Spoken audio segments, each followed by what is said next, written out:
The Tom Woods Show, episode 1057. Prepare to set fire to the index card of allowable opinion.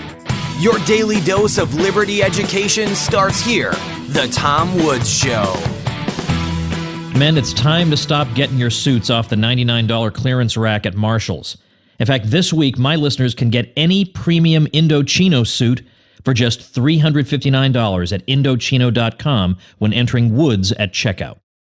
Hello, everybody. Tom Woods here. By popular demand, Dave Rubin is with us. Oh, my goodness, have we gotten requests for this, for the two of us to talk, and I've got a bunch of questions that folks in my supporting listeners group submitted. I don't do Patreon. I have my own platform, supportinglisteners.com, so if you like the show, head on over there. We got a lot of fun benefits for you. And I am going to take some of those questions to ask Dave Rubin. If you don't know Dave, well, you're particularly in for a treat here. Dave was formerly an on-air host at the Young Turks Network, and before that was co-host of The Six Pack on SiriusXM Satellite Radio, also one of the top comedy podcasts on iTunes. He's got many television credits, and it so happens that he came to the conclusion that the direction the left was going in was just unhealthy for everybody. And he began speaking out against it, and this alienated him from some of his former colleagues. Well, now he has The Rubin Report, a fantastically successful program. A lot of your favorite folks have been on there, including Michael Malice, the guest who was voted the #1 guest on the Tom Woods Show, even ranked even higher than Ron Paul. Michael Malice had an excellent conversation with Dave Rubin, and it's my pleasure to welcome him to the show right now. Dave, thanks for being here. Tom, it's good to be with you. As we were saying before, we've had a lot of people on Twitter saying the two of us need to talk, so we better not let them down. This is it. We're doing it right now. Well, listen, if Twitter says something, you better do it, or they will turn on you quickly. So, I have learned that lesson. So let's submit to the mob. Here we go. So I generally pride myself on not asking guests the same thing that they've been asked a million times. I had Ian Anderson of Jethro Tull on the show. I did not ask him, why do you decide to play the flute in a rock band? Because everybody asks him that. Why did you name the band Jethro Tull? I'm not doing that. But in your case, there ain't no getting around a couple of fundamental questions, just especially because I will have a sliver of the audience that has somehow managed to get through life without knowing who Dave Rubin is. So let's roll. I would like to know about, just quickly about how you came to be the Dave Rubin of 2017 as opposed to, let's say, the Dave Rubin of 2007. Do you feel like you changed, people around you changed, or both? Yeah, well, it's interesting because I don't think I have changed that much. So quick bio for some of your audience that may not know me. I am 41 years old, born in 76, Brooklyn, grew up in New York and Long Island, went to State University of New York at Binghamton, lived in Manhattan most of my adult life. Did stand-up in New York for 12 years, and then about 5 years ago, moved to LA. So I truly am one of those rare people that have only lived in New York and LA. You can judge that as you will. In terms of if I've changed since 2007, I mean, I remember when I was in 8th grade, and it was 98, and Michael Dukakis was running against George H.W. Bush, and that's when I sort of first got interested in politics in a social studies class, and we were doing a mock election.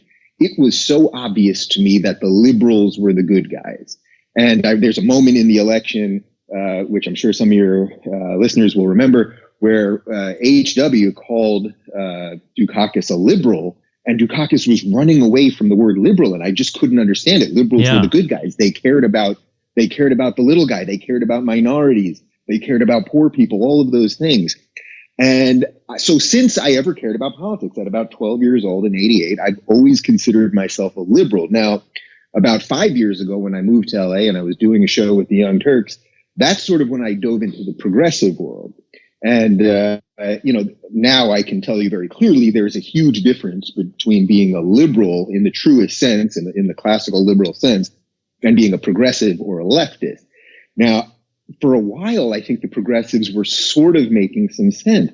But in the last couple of years, they've really gone off the deep end, and it's gone from being progressive, meaning for progress, and that's a sort of vague term that's hard to define, but basically being for what I would say are the right things in society, to being a really terrible authoritarian collectivist movement. I mean, liberalism at its heart isn't that far off from libertarianism. It's about the individual. It's about logic and reason. It's about limiting the state. It's about owning your own life. I mean, this is really what liberalism is. Now, the word liberalism has been so derailed that, in a way, by still calling myself a liberal and not saying I'm a libertarian or whatever else, I'm sort of always swimming upstream, because even my allies now, some conservatives who I like, they'll always say liberals this, liberals this. That's the way that the conversation has derailed. So it's hard. I'm trying to hold a position here that is a little bit like standing on, some sand while you've got a wave coming at you. But my positions, to answer your question clearly, my positions haven't shifted that much. I'm happy to, tell you about any of my positions. I'd say I've shifted a little bit right economically, and on taxes and things like that. But beyond that, the basics of the things that I've always believed in, I still believe in. Those things now seem to be a rarity on the left, and that's why I think people have been attracted to what I'm doing.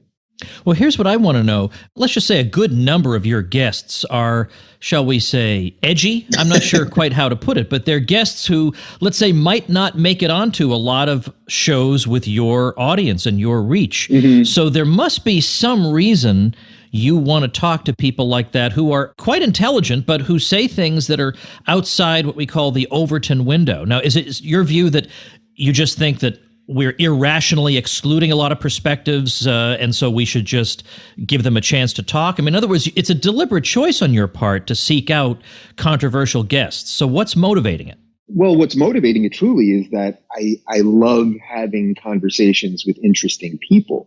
So regardless of what you think about Milo Yiannopoulos, or what you think about Sam Harris or Ayaan Hirsi Ali or Richard Dawkins or Michael Malice or any of these people, they're all interesting. They're all saying something. They're saying something relevant. Often, many of them, if I was to say Milo and Sam, saying completely opposite things. But I enjoy talking to them and I learn from them. I think one of the things that we're really suffering from as a country right now is people are afraid to admit not only that they don't know everything, which none of us know everything, but that they're still evolving on issues. As I said, look, I haven't moved that much. I've shifted right a little bit economically, but that doesn't mean that I sit here and as I'm talking to you right now, I think I know every which way I'm going to think in 10 years from now. I mean, the point of being a human is having a flexible mind so that you can evolve. So I'll see every now and again, someone will find something that I tweeted 7 years ago that I maybe don't believe now, or an idea that I wouldn't, push out there now. And they'll go, see, Rubin, you're a flip-flopper, you're a sellout, or, something like that. It's like, no, I'm actually a human. And that's the point. I have learned how to change. So I don't seek out people for controversy. Look, when Milo, for example, the couple interviews that I did with him, and we did a live event or two. Now I knew that they were going to court controversy, but my goal was not to court controversy. My goal was to have an interesting conversation.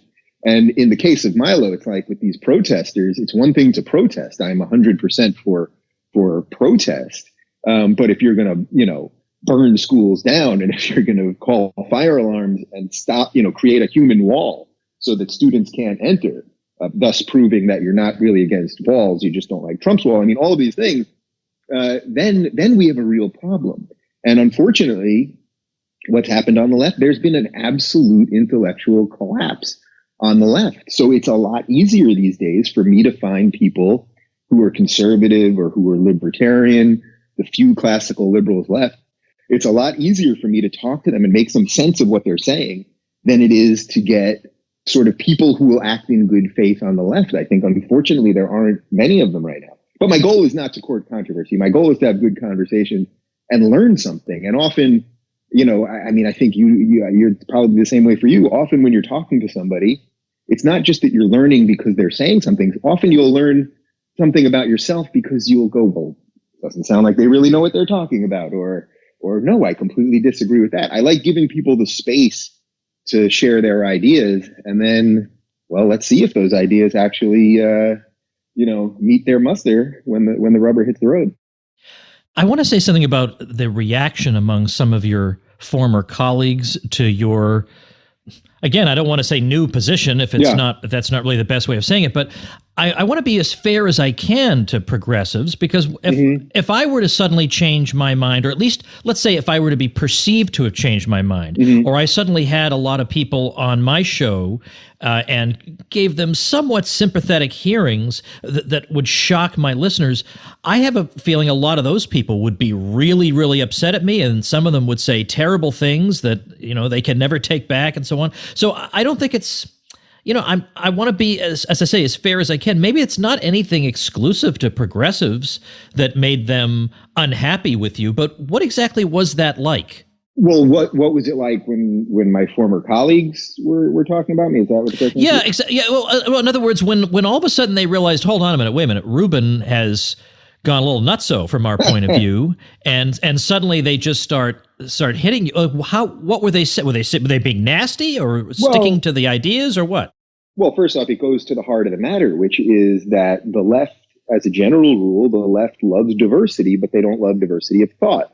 So while they scream that everyone else is a racist and a bigot and a homophobe and all of this nonsense, they actually are the ones that are doing most of the prejudging. Because if you look at a black person and think what they should think because of the color of their skin, or you look at a gay person and know which way they should vote, or any other minority, for example, and think that you should, them, what they are because of their immutable characteristics, that is prejudice. I mean, that is prejudging right there. So the left they claim to love diversity in that they love the diversity of colors, but the second you step out of that, they really have an issue with you. So, without specifically getting into anybody, unless there was someone that you actually wanted to mention specifically, I would say they view it as you've left the religion. I mean, this is the irony. My friend Peter Boghossian, who I've had on a couple of times, calls this postmodern leftist monster, he calls it a secular religion.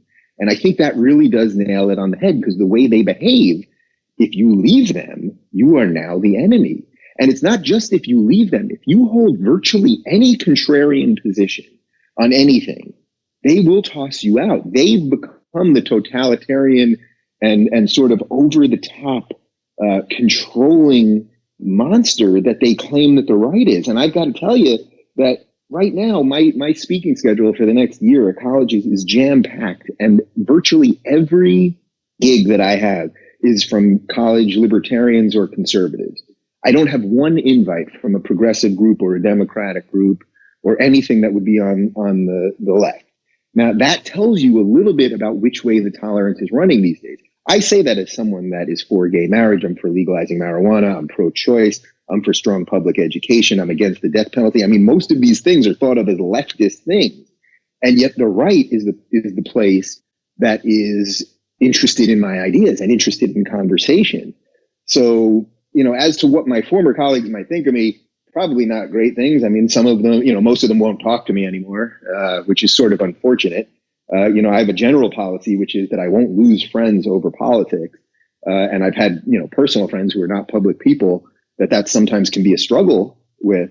But I think part of the problem in the country right now is that people want politics. I don't know if they want it. People have made everything about politics. So sports is now about politics. Entertainment is now about politics. Everything is political. For me, that's a great example of why the libertarian ideas make the most sense, because everything shouldn't be political. Live your life. I'll live my life. And as long as the ways that we're living those lives are not in direct conflict with each other, then that's how we can make this incredible experiment of a country of 300 plus million people work. It's the only way we can make it work. I don't deserve anything that you have because you have more. And if I have more, you don't deserve anything that I have. I mean, these are the basic ideas of what liberty is. You have the right in this country. It's an incredible, our founding documents are pretty beautiful. You have the right to life, liberty, and the pursuit of happiness. They stuck the pursuit of happiness in there, those crazy people. And then we've got a couple other rights in the Bill of Rights. But that's it. All of these guys, the founders, would be rolling over in their graves if they saw how giant and monstrous the government had become and the way that politics has leaked into everyone's life at all times. It's not the way it was supposed to be. And I think part of the reason people respond to me the way they do is because I'm trying to, in a simple, thoughtful, and honest manner, explain that to them, just like we're talking about right now. It really is getting unbelievable. I mean, it's not only just if you're at a sporting event, what your posture is political. Yeah. Whether you like Thanksgiving is now political. Every aspect of your life, it's extremely obnoxious. I'm interested about your speaking schedule and how weighted down it is with conservative and libertarian groups. And I wonder if that's partly because even though Trump is in the White House, I think people on the right still feel like, in general, the trend is against them. That it's not, there isn't really a major right-wing trend sweeping America. So anybody they can reach out to who has some curiosity about them and, isn't one of these people who can't stand the sight of them, they're interested in talking to. I wonder if it's partly out of a kind of a defensiveness, or also just in general, though, in my experience, frankly, I have seen more of an open-mindedness on the right. And I say this as somebody who I think of myself as being on the right, even though I'm more anti-war than the biggest hard leftist you can find. And yet I don't get any left-wing invitations of any kind. None. They're not interested in talking to me. Yeah. Well, listen, first off, the biggest hard leftist you might find is pretty down for war with Russia, it so seems at the moment. You know what I mean? Like, there's a lot of things, and that's what the beauty, ironically, of what's happening right now because of Trump is that everything is upside down. Everyone's, yes, we are very polarized, and it seems like we all hate each other and all that stuff. What I'm finding right now is I'm very hopeful in reality because people are reevaluating what their beliefs are. I think the adventure that I've been on and the evolution that I've been on, that I've been very upfront about and have been talking about for years now, I think is the adventure that everybody's on right now. If you're awake in this world, you're reevaluating what you thought the world was like before Trump, basically. And there are new alliances forming. And by the way, I think you're right, but there's a little bit of I would call a rational self-interest in these organizations bringing me there, because yes, these people have been told for years, decades and decades, that they're the evil ones, they're the intolerant ones, they're the racists and the bigots. So now they see someone like me that comes in there and will talk to them honestly and not judge them and can respectfully disagree with them. And they see value in someone like me, and I see value in someone like them. And I always think it's funny because I'll see a little bit of the lefty Twitter mob go after me and say, Rubin, the conservatives are using you. They're using you. And it's like, what an incredibly insulting way to think of it. I mean, what makes it that they're using me? I'm actually, how much email I get from conservatives in the middle of the country, Christian conservatives going, wow, Dave, I never heard a liberal that was decent before. And you've made me rethink some of my positions. So I think there's actually a natural partnership. If you are open to ideas, and if you realize that we live in a country where you're going to have to be tolerant of other ideas and not have a country where the government is going to tell everyone what to think and how to act all the time, well, then you've got to find some allies in places that you didn't think they were. And I think that's what I've done. So I'll keep doing it as long as they'll invite me. And by the way, if any of your audience are progressives and they're at schools right now, send me an invite. Let's do it. I'd be happy to do it, of course. More with Dave Rubin after we thank our sponsor. Men, how can you tell a good suit from a, let's say, crummy suit? The main way is through the fit. If it doesn't fit you right, it doesn't matter what the suit is made out of. You look, well, not your best. And your friends are too embarrassed to tell you about it. If you really want to make an impression, you want a made-to-measure suit from Indochino. Indochino makes it easy to get a perfectly tailored suit at an incredible price. You can choose from hundreds of top-quality fabrics, personalize your suit just the way you want it, whether it's for work or just a special occasion. You visit a showroom or you shop online at Indochino.com, which I've done, by the way, and it's super easy to do. Pick your fabric, choose your customizations, submit your measurements, place your order, wait for it to arrive in just a few weeks. Well, Tom Woods listeners can now get Indochino's best deal ever at $359 for any premium suit when you enter the code WOODS during checkout. That's 50% off the regular price for a made-to-measure premium suit, plus shipping is free. That's Indochino.com, promo code WOODS for any premium suit for just $359 and free shipping. An incredible deal for a suit that'll fit you better than anything off the rack ever could. Who would you describe as your intellectual influences? I mean, if you want to go back in terms of the real standard bearers of classical liberalism, John Locke and John Stuart Mill and things like that. I'd say in the modern sense, where are the liberals? So in a modern historical American sense, where is the JFK of now, who is a Democrat, right? Ask not what your country can do for you, ask what you can do for your country. Imagine if Bernie said that. It's actually the complete opposite of what Bernie, who basically is the leader of the left today, it's the opposite of what he says. Bernie says the country, your country, the state, the government should give you more things. We are going to take from some and give to others. That is the reverse of what John F. Kennedy said, the complete reverse. So where is John F. Kennedy? Where's Daniel Patrick Moynihan? Where's Jacob Javits? Where are the where have all the blue dog Democrats gone? They're non-existent at this point. The modern Democratic Party has been taken over by leftists. It's been taken over by Bernie Sanders and Elizabeth Warren and Keith Ellison and Tom Perez, all of these people who endlessly want to grow the state, who think that they can manage everything. They think they can make a better world through the government. And it simply is not true. They believe that if only their policies were instituted, that then we could have some sort of utopian society. And the simple truth that people really need to understand is, A, these utopian societies never exist. They don't exist. You never get there. And what you'll do is you'll end up killing a lot of people along the way for wrongthink, in effect. But also, it can't exist by its very definition because you cannot have a perfect system when we are part of it, because we humans are flawed beings. That is the point of being a human. It's to figure out what your purpose is, what you're doing here. But we can't build a system that's perfect because we're not perfect.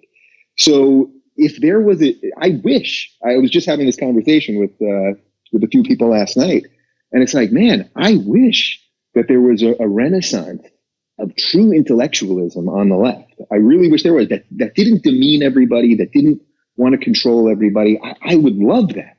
And even if I, at this point, completely disagreed with them, because more of my leanings are libertarian now, even if I completely disagreed with them, I would love that conversation. But if the conversation is just going to be, you either agree with me or you're racist, and that in effect is where we're at, well, that's not a good starting point for anything. I would say I can't believe I'm the guy trying to be even-handed on dealing with progressives on the show, but when I think about official conservatism, what is sometimes called Conservatism Inc., mm-hmm. I'm totally unimpressed with their official intellectuals too.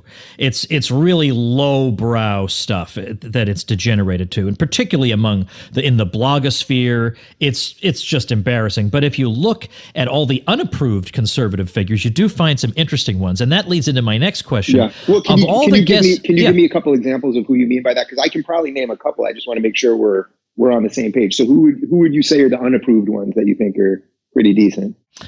Well, I think Paul Gottfried's really smart. I think I know nobody likes Pat Buchanan, but I think he's one of the best writers I've ever come across in terms of his prose and his columns.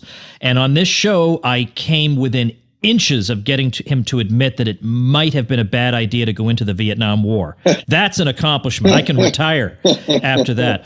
The people associated with Little Tiny Chronicles magazine, which is, PaleoCon, anti-war, those people are all really good. But there aren't a whole lot of huge names on that side. Mm-hmm. I mean, there are a lot of, shall we say, like lone wolves out there. Mm-hmm. Like Michael Malice is not associated with any particular institution, but I would put him up against any of these boring old because either they're either lowbrow or they're so highbrow that they also are kind of, I think, frankly, cowards, because they can't possibly get accused of having wrongthink because no one can understand a word they're saying. They're talking about nominalists versus realists in the 14th century.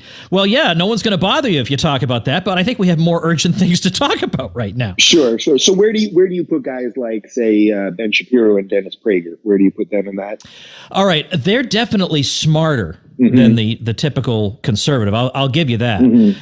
And Ben is, I will say, I think Ben is courageous to do what he does, to go into those lions' dens like that. It's not easy. Even when, in a way, you kind of feed off it, it's not easy. And so I give him credit for that. But for me, one of the biggest things for me is foreign policy. And I think on that, he's just, and like Dennis Prager too, I went on Dennis Prager's show, and we had a wonderful time talking about domestic policy. Then in the second half, he wanted to know about foreign policy, and I thought, I could just say what he wants to hear and just kind of tone myself down. But I thought, what's the point of that? Why? Why would I do that?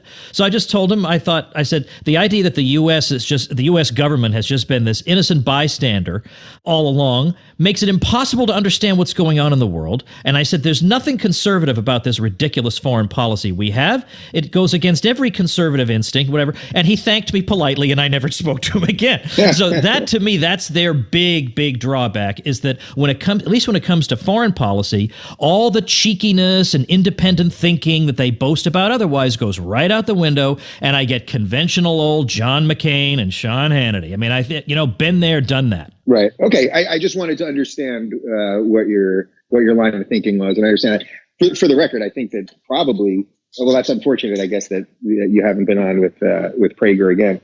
But I think probably he did actually want to hear what you actually believe and not just what he wants to hear. But that's and I know that. I know. But I mean, there was, because I thought, well, I can phrase it in such a way, but I thought, I think I'm just going to come out swinging instead. I just felt like doing it. Now, meanwhile, by the way, on the foreign policy thing, what shocks me is how really not that important it is to the left. I really thought it was. And then recently, because of Trump, I've heard people on the left actually saying, if only we could have George W. Bush back. Yeah. What? What are you talking about? You heard this too? What are you talking about? They do this incredibly insane and really insulting to your intelligence game with this kind of thing. So every time a Republican is out of office, the second they say anything negative about the Republican that's in office, they now make them the hero. So there's this so they like Mitt Romney too. They like Mitt Romney now. Who do they love right now? I mean, truly, really think about this. Who does the media really love right now? The media loves McCain because he hasn't gone with Trump on some of this stuff. Although now he went with him on the tax thing, so they're turning against him again. But when he speaks out against Trump, they love him, even though they completely demonized him when he was running against Obama. They love Romney now because of Romney's willingness to speak out against Bannon and against Trump. And George W. Bush is the best example of this, where now anytime he says anything that's anti-Trump, the left starts applauding as if he was somehow the grand moral arbiter. I mean, this is the guy that they told us was Hitler before the Hitler that we have now, according to them. So it's just a lazy, intellectually dishonest place to be. But on the other hand, I mean, again, I want to be, this is the last time I'm going to try to be fair to them. Yeah. All right. That's it. 3 times in one show. That's it. But I mean, but honestly, if there were people who were speaking out against Obama on the left and stuff, maybe we would, be interested in that. So I don't want to make it sound like it's just on the one side, because the partisan nature of all this is so ridiculous that you care deeply about bombing, and then Obama does it, nobody cares. Then Trump does it, they suddenly care again. And then the creepiness of the media can't stand him, but they all agreed when he hit Syria, they said he's presidential now. And you think, so he's not presidential when he's traveling around the world trying to reach agreements with different countries. That's not presidential. Presidential is he bombed. That's weird. That's not normal to me. I don't think that's normal. It shouldn't be that way. No, I agree. And just to be totally clear, you're really not exaggerating when you're saying this, because, I mean, that day that he dropped that, what do they call that? The mother of all bombs? Yeah. I'm pretty sure it was Chris Matthews, if I'm not mistaken, on MSNBC saying Trump became president today. Yeah, isn't that crazy? Because he dropped that bomb in Afghanistan. Crazy. Yeah. Now, look, perhaps by dropping that bomb, he sent a massive signal to the Taliban and even to ISIS fighters in Syria that the game is different now, and we're not going to do this by the sort of muddled Obama policy of red lines that aren't really red lines and all that. Perhaps what Trump did when he sat down with Mattis actually made sense. Perhaps. I genuinely don't know. I think there's some evidence actually that some of this stuff has worked, because ISIS is actually losing territory. But without going too deep into that, yes, these people have taken every position every which way, and the idea that you only become presidential when you drop bombs is actually crazy. And the fact that would be coming out of the left, who, by the way, who loved Obama, and he was at war every day of his presidency. I think the only president in the history of the United States. And right now we're in Afghanistan still, which is the longest war in the history of the United States. And no one even knows why we're there. But the idea that war and bombs lead to being presidential, I think, is just a silly notion. Let me jump in because my kids just last night were asking me. They said, does the U.S. just bomb all the time? Like, is there a time when we're not bombing? Like, is this normal? And I said, well, there's been at least an on-again, off-again war pretty much for your entire lives. There's never been a purely peacetime footing. And I said, the only president I can think of in recent memory who just said, I'm not going to do this during my term was, and they said, oh, who was that? And they were guessing. And I said, it's Jimmy Carter. And my kids had no idea who he was. So these are like little kids. Never heard of Jimmy Carter before. And I said, isn't that funny? Now his name's never come because he wasn't a, quote, great president, precisely because he didn't do this. Well, it's interesting. I mean, we could get into Carter, and I think there's many more reasons to think Carter was a failure than a success.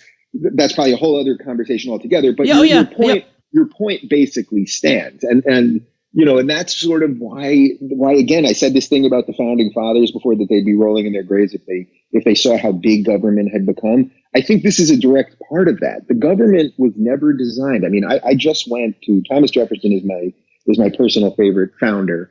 And I just went to DC, which I do. I try to do it once a year or so and do all the sites, all the usual sites, and go to all the monuments. And I went to Mount Vernon, Washington's estate, and all of those places. Go to, I'm sure many of your audience have done this already. Go to the Jefferson Memorial. It's a little off the beaten path, which is unfortunate because you have to make a little bit of an extra trek to get there. But go to the Jefferson Memorial and read I think there's 4 documents that they have in the giant mausoleum there. Read those documents, and it basically explains everything you need to know about how this government was supposed to work and how the people were supposed to have the power. And there's nothing in it about us having to rule the world. Now, unfortunately, we're in a weird place now where we've done so much in terms of the world that the vacuum that we will leave as we step away from the world will only be filled by bad players, unfortunately. But that doesn't necessarily give you a good enough reason to stay and keep doing all this stuff forever. Nobody knows why we're in Afghanistan. Nobody knows. And we're still there, and nobody even talks about it. So something is rotten in Stinktown, if I can quote The Simpsons. Yeah, I love when we moved away from Topeka, Kansas. I literally, on the highway heading to the airport, stuck my head out the window of the car and yelled, "So long, Stinktown." And it turns out when you're on the highway and you're actually sticking your head out the window looking the other way, it's much harder to drive than Homer makes it look. Like, it was actually terrifying, turns out. Anyway, all right, I have a juicy question for you, but before we get to it, I have to do a favor for my listeners in my private Facebook group. Sure. They just want me to clarify something about, because they say, we love Dave. I mean, I have people saying he's just a great human being. Like, they weren't even just saying we like what he has to say. They're saying he's a great human being. We're so glad you're going to be talking to him. But could you do one favor for us? And that is, we don't want him, if you can somehow get him, not to mention libertarianism in the same sentence with driver's licenses anymore, because the argument would be that if let's say you had pure private property society, surely whoever the proprietor of the road is would demand some standards for the driver. So it would be settled by private property. Likewise, we're not per se against stop signs. Right. Whoever the road owner would be would make that determination. Although there's a lot of interesting stuff recently about how much safer it is if you have roundabouts instead of traffic lights. So anyway, I had to put that in there. But here's my juicy question. Yeah. Well, let me address that for 30 seconds. Do you want to jump in on the driver's license? Quick, go right ahead. Well, just really quick. I've said the line a bunch of times, and I think the reason I said it was because at the Libertarian Convention, there was one guy that was just going on and on about it. And it's like, guys, I want you to be taken seriously. I want this party to actually... believe me, do we need to hear that? Right. I really do. I really do. And real quick, I mean, look, I had Gary Johnson on my show. I think he's a really decent, fundamentally decent guy. He was so outclassed and not ready for what he stepped into. And it's really unfortunate, because if there had ever been a year where, of course, the Libertarian candidate was not going to win and wasn't even going to get, 12%. But this was the year, last year was the year that they could have got 10%.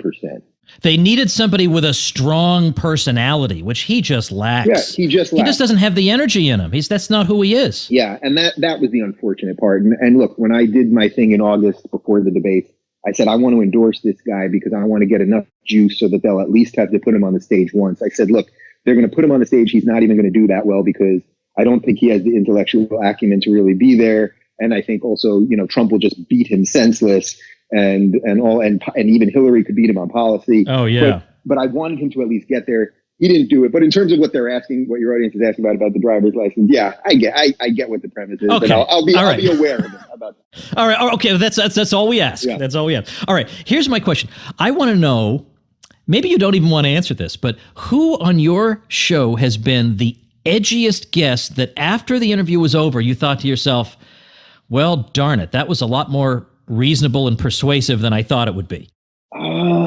Well, I can tell you that the most convincing guest that I've had is Jordan Peterson.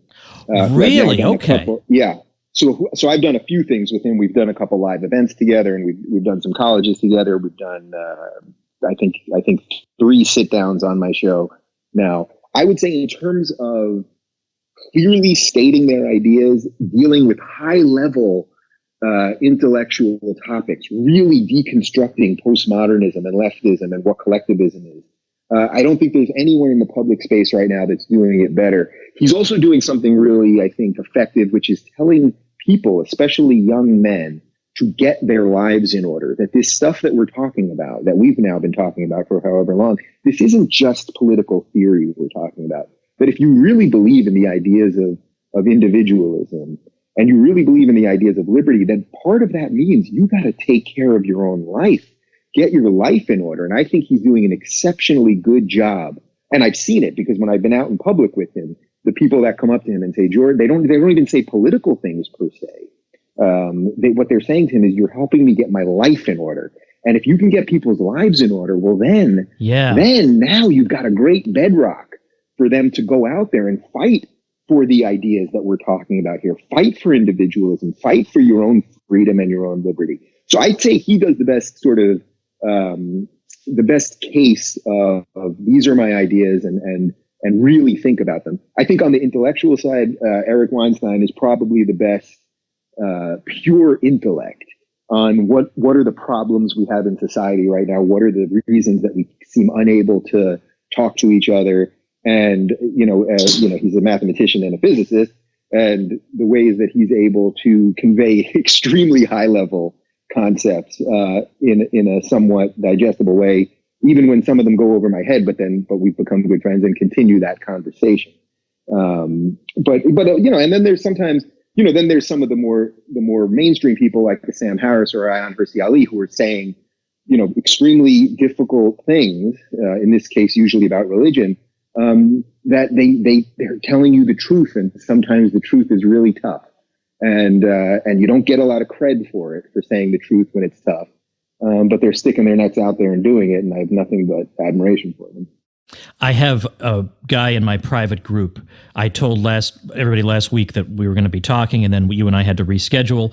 So I have this guy saying, all this week, I listened to each episode saying, all right, this episode is just as awesome as an episode with Rubin would have been, but tomorrow better be Rubin. And so every day, like I did Gareth Porter on Vietnam, I did an episode on Catalonia, and he said, look, I literally asked for the episode on Catalonia, so I got it, but I'm still saying, where's Rubin? I know you have to run, but I am curious as we part just about your business model. I mean, It's amazing, isn't it, that we live in this world that you can be your own man and you're able to still support yourself and build up an audience. I mean, I don't have the audience that you have, but I'm able to do quite all right just here with my microphone and my computer. And can you say a little something about your business model and how it's going for you? Yeah, of course. For the record, you were 100% honest with your audience. I was the one that had to reschedule. My schedule and my travel thing has been so insane that's completely on me. So you were being honest with your audience. That's quite all right. Let's put that out there.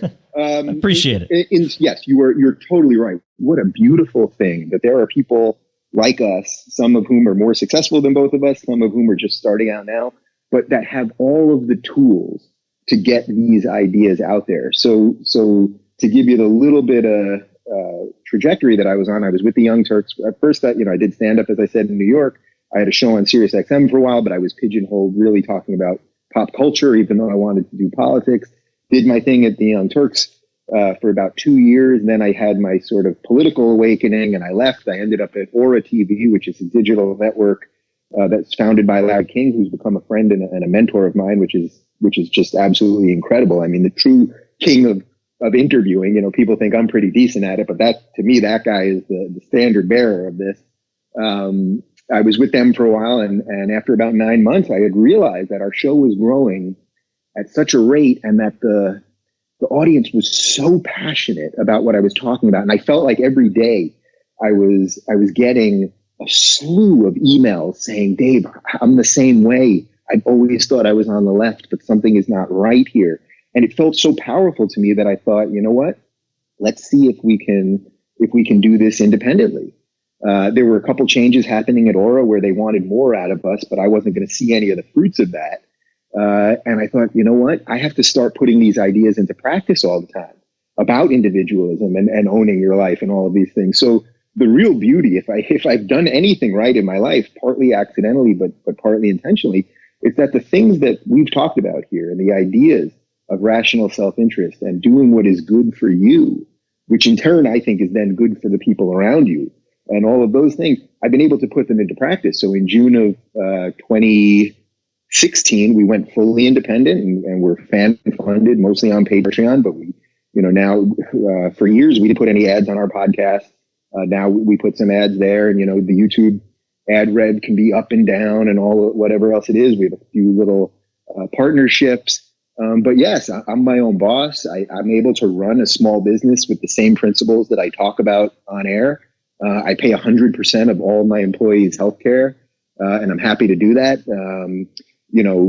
Some of my people get a percentage of the profits we make every month because I want them to be incentivized to do better work. And then we've got some part-timers as well. But I feel I'm very proud. I mean, more than anything else, we can talk. I love talking about the politics stuff all the time, and we could do this all day for sure.